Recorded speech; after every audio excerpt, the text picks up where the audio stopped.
رمضان مبارک ہو، رمضان مبارک، رمضان مبارک ہو، رمضان مبارک۔ نبی کریم صلی اللہ علیہ وسلم نے فرمایا، مسلمانوں اللہ سے ڈرو اور آپس میں صلح رکھو، کیونکہ قیامت کے دن اللہ تعالی مسلمانوں کے درمیان خود صلح کرائے گا۔ نبی کریم صلی اللہ علیہ وسلم نے فرمایا، اللہ تعالیٰ اس آدمی پر لعنت کرتا ہے جو مظلوم کو دیکھے اور اس کی مدد نہ کرے۔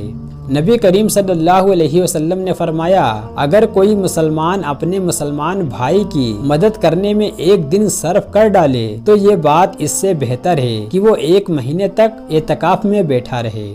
نبی کریم صلی اللہ علیہ وسلم نے فرمایا، اگر میں اپنے مسلمان بھائی کی کسی کام میں مدد کروں تو یہ بات مجھے بانسبت اس بات سے زیادہ اچھی معلوم ہوتی ہے کہ میں 1 مہینے تک روزے رکھا کروں اور کعبہ کی مسجد میں اعتکاف کروں۔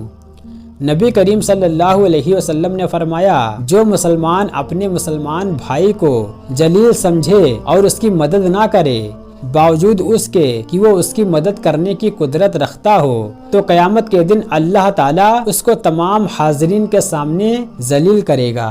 نبی کریم صلی اللہ علیہ وسلم نے فرمایا، اگر کسی مسلمان کے سامنے کسی اور مسلمان کی غیبت کی جائے اور وہ مسلمان اس کی مدد نہ کرے، یعنی غیبت کرنے والے کو بدگوئی سے نہ روکے، تو اللہ اس کو دنیا اور آخرت میں ذلیل کرے گا۔ نبی کریم صلی اللہ علیہ وسلم نے فرمایا، جو مسلمان اپنے مسلمان بھائی کی بے عزتی کرنے سے باز رہے، قیامت کے دن اللہ تعالیٰ اس کو دوزخ کی آنچ سے محفوظ رکھے گا۔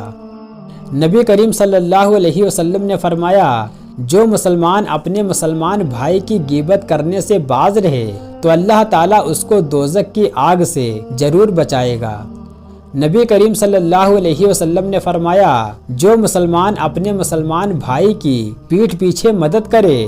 تو اللہ تعالیٰ دنیا و آخرت میں اس کی مدد کرے گا۔ نبی کریم صلی اللہ علیہ وسلم نے فرمایا، اللہ تعالیٰ اس بات کو پسند فرماتا ہے کہ درد مندوں اور مصیبت زدوں کی مدد کی جائے۔ نبی کریم صلی اللہ علیہ وسلم نے فرمایا، غصہ شیطانی چیز ہے اور شیطان آگ سے پیدا ہوا تھا، آگ کو پانی سے بجھایا جاتا ہے، لہٰذا اگر تم میں سے کسی کو غصہ آئے تو اسے چاہیے کہ وہ وضو کر لے۔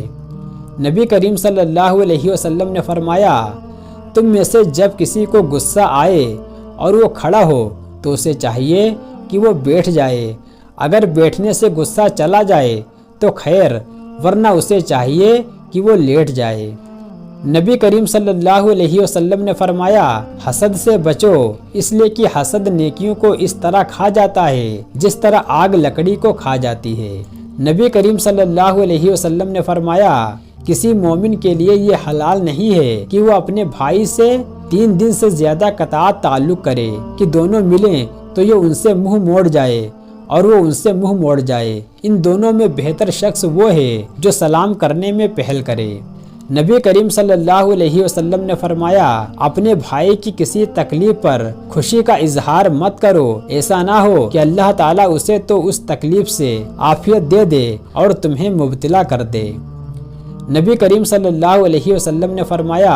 جو شخص باطل پر ہوتے ہوئے جھگڑا چھوڑ دے اس کے لیے جنت کے کناروں پر ایک گھر تعمیر کیا جائے گا، اور جو شخص حق پر ہوتے ہوئے جھگڑا چھوڑ دے اس کے لیے جنت کے بیچ میں مکان تعمیر کیا جائے گا، اور جو اپنے آپ کو خوش اخلاق بنا لے اس کے لیے جنت کے اعلیٰ حصے میں مکان تعمیر کیا جائے گا۔ نبی کریم صلی اللہ علیہ وسلم نے فرمایا، یہ بھی عظیم ترین جہاد ہے کہ ظالم صاحب اقتدار کے سامنے کلمہ انصاف کہا جائے۔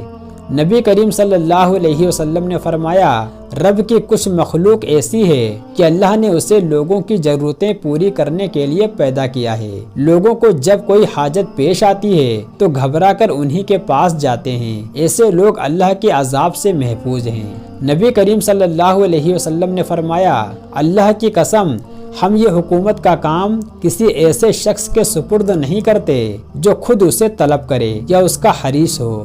نبی کریم صلی اللہ علیہ وسلم نے فرمایا، وہ قوم ہرگز فلاح نہیں پائے گی جس نے اپنی حکومت کسی عورت کے سپرد کر دی ہو۔ نبی کریم صلی اللہ علیہ وسلم نے فرمایا رحمان رحم کرنے والوں پر رحم کرتا ہے، زمین والوں پر رحم کرو، آسمان والا تم پر رحم کرے گا۔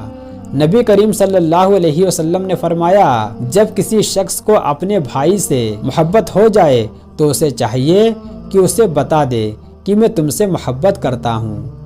نبی کریم صلی اللہ علیہ وسلم نے فرمایا افسوس ہے اس شخص پر جو جھوٹی باتیں کریں تاکہ لوگ ہنسیں، افسوس ہے اس پر، افسوس ہے اس پر۔